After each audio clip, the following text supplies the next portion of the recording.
लेकर राष्ट्रीय अध्यक्ष तक के हमारे चुनाव समय समय पर हमारे संविधान के अनुकूल होते रहे और पूरी लोकतांत्रिक पद्धति से चुनाव के अधिकारियों की नियुक्ति होती है, मतदाता सूची बनती है और फिर चुनाव का शुरुआत होता है।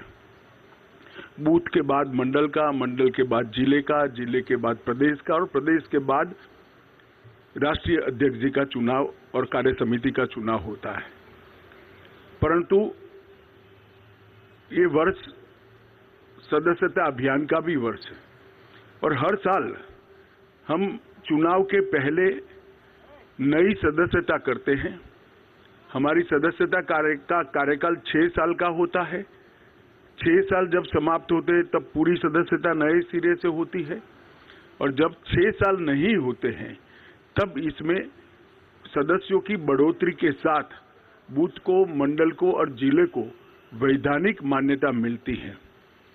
कोविड की महामारी के कारण ये सदस्यता का हमारा अभियान समय पर हो नहीं पाया और जब सदस्यता नहीं होती है, बूथ से राष्ट्रीय अध्यक्ष तक के बाकी के चुनाव नहीं होते हैं, तब राष्ट्रीय अध्यक्ष चुनना संवैधानिक रूप से संभव ही नहीं है।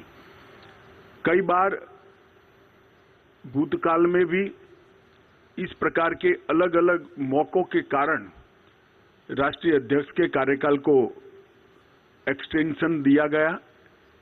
इसी परंपरा का अनुसरण करते हुए श्री जगत प्रकाश नड्डा जी को राष्ट्रीय कार्यकारिणी ने आज सर्वानुमत प्रस्ताव किया है।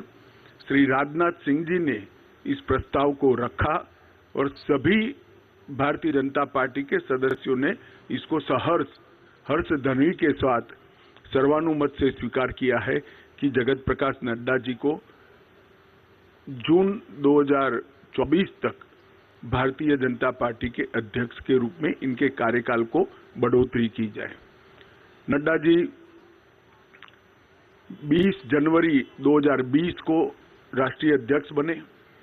अध्यक्ष बनने के बाद इस सदी की सबसे बड़ी महामारी, वैसे देखें तो 20वीं सदी की भी सबसे बड़ी महामारी कोविड का सामना पूरे देश को करना पड़ा, क्योंकि देश की कई राज्य सरकारें और केंद्र में भारतीय जनता पार्टी की सरकार होने के कारण स्वाभाविक रूप से इस महामारी का सामना करने में भारतीय जनता पार्टी के संगठन की भूमिका बहुत अहम हो जाती है।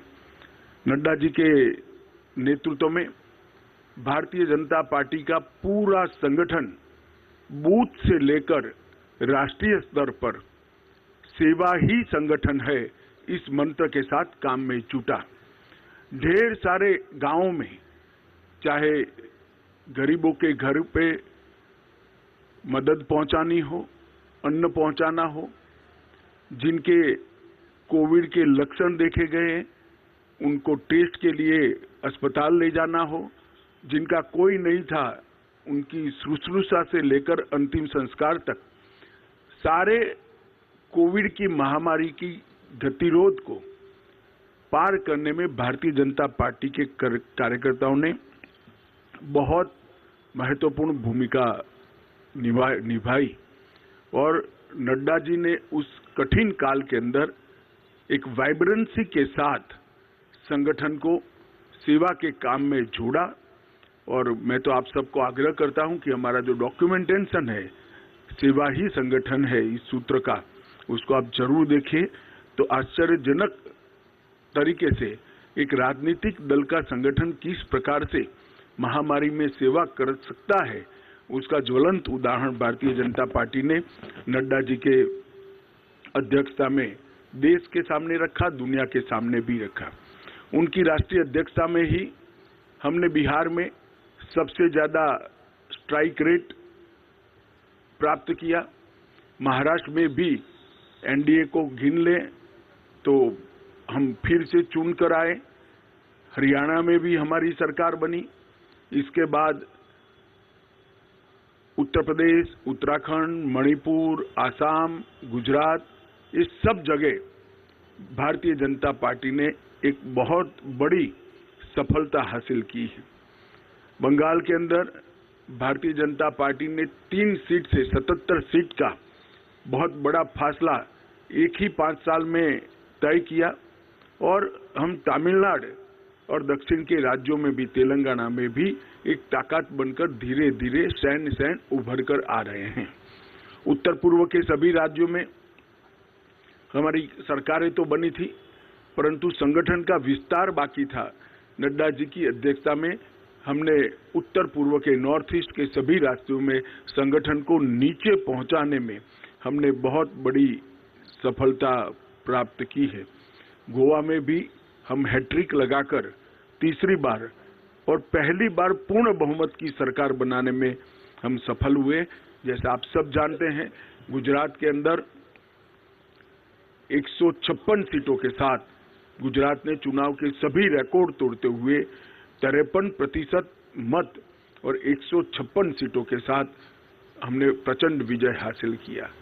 मोदी जी का जो करिश्माई नेतृत्व है, जो लोकप्रियता है, वो लोकप्रियता को मत में परिवर्तित करने में और मत को मतदान मथक तक पहुंचाने में नड्डा जी का नेतृत्व में संगठन का बहुत बड़ा योगदान रहा है। मोदी जी की लोकप्रियता को पूरे देश भर के अंदर इसको आधार बनाकर भारतीय जनता पार्टी के काम को विस्तार करने में भी उनका बहुत बड़ा योगदान रहा है। सरकार की योजनाओं और सरकार के कार्यक्रम और विशेषकर किसान कल्याण के कार्यक्रमों को हर किसान तक, हर जन जन तक पहुंचाने में श्री नड्डा जी ने बहुत महत्वपूर्ण भूमिका निभाई है। उनके कार्यकाल में 120 से ज्यादा विधानसभाओं के चुनाव हुए हैं। इसमें से 73 विधानसभा के चुनाव में भारतीय जनता पार्टी की जीत हुई है। तेलंगाना, बंगाल में एक शानदार माहौल खड़ा करने में भी हमें बहुत सफलता प्राप्त हुई है। जम्मू कश्मीर में बीडीसी के इलेक्शन हो या देश भर में हुए स्थानीय इकाई के चुनाव हो, सब में भारतीय जनता पार्टी ने यश प्राप्त किया है। उनके नेतृत्व में बूथ सशक्तिकरण अभियान के तहत 1,30,000 बूथों को मजबूत करने का भी काम किया गया। लोकसभा प्रवास योजना बनाकर हर कार्यकर्ता को लोकसभा प्रवास योजना के अंदर जोड़ा। हर घर तिरंगा को भारतीय जनता पार्टी के हर कार्यकर्ता ने जन जन तक पहुंचाने के साथ ही राष्ट्रभक्ति को और तिरंगा के सम्मान को हर जन के मन में पुनः जागृत करने में बहुत बड़ी भूमिका निभाई है। सेवा ही संगठन और मोदी जी के जन्मदिन को जोड़कर सेवा का पखवाड़ा, ये दोनों कार्यक्रम, सेवा ही संगठन ये कोविड के वक्त कार्यक्रम लिया गया और सेवा पखवाड़ा निरंतर भारतीय जनता पार्टी मनाती है, उनको नीचे तक पहुंचाने में बहुत बड़ी कामयाबी नड्डा जी के नेतृत्व में हुई है। मन की बात को भी जन का कार्यक्रम बनाने में भारतीय जनता पार्टी के संगठन ने बूथ स्तर पर मन की बात को सुनने का जो कार्यक्रम बनाया, इसको हम नीचे ले गए हैं और देश भर में एक विजय संकल्प सभाएं और अपना बूथ सबसे मजबूत, ये 2 अभियान हमेशा के लिए भारतीय जनता पार्टी के इतिहास में नड्डा जी की भारतीय जनता पार्टी को देन के रूप में जाने जाएंगे। मुझे विश्वास है कि मोदी जी के नेतृत्व में, नड्डा जी के संगठनात्मक नेतृत्व में 19 से भी ज्यादा बड़े बहुमत के साथ भारतीय जनता पार्टी चुनकर आएगी और मोदी जी फिर से इस देश के प्रधानमंत्री बनकर इस देश का नेतृत्व करेंगे। इसका हम सबको भरोसा है। मैं समग्र पार्टी की ओर से श्रीमान नड्डा जी को हृदय पूर्वक बहुत बहुत बधाई और शुभकामनाएं देता हूं। हम सबकी अनंत शुभकामनाएं